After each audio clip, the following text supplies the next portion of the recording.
yağ unudum dərlərimi, yağış dərdimə bir çarə gətir.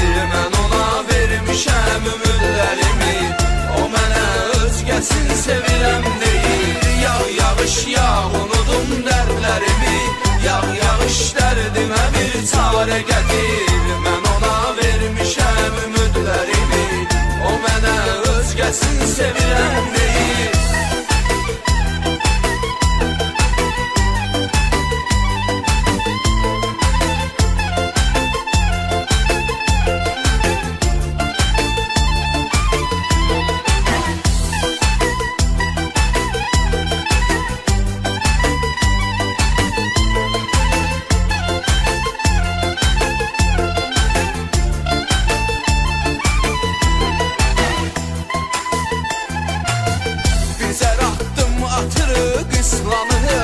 Bu yağış sevgimizin şahididir. Son görüşü yuxuya bənzəyir sanki, o görüş yerini tərk edirəm dedi.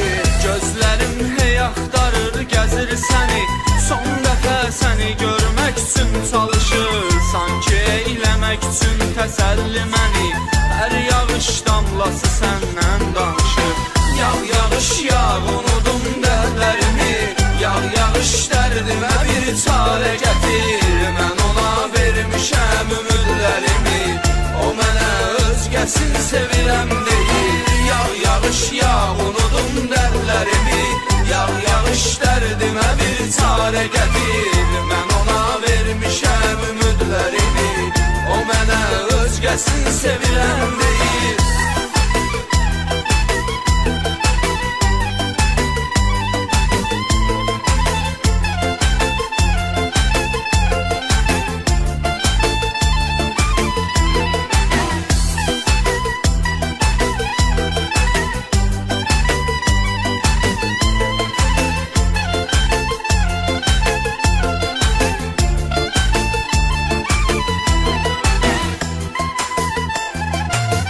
Yağışda ağlayıram, var səbəbi, görməsin kimsə mənim göz yaşımı.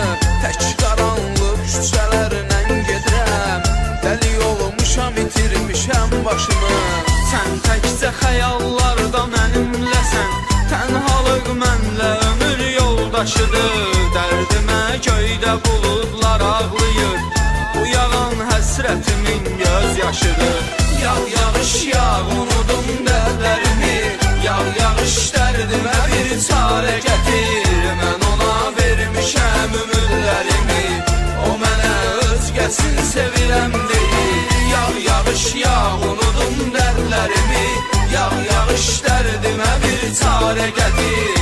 Mən ona vermişəm ümidlərimi, o mənə özgəsin sevirəm deyir. Yağış yağ unudum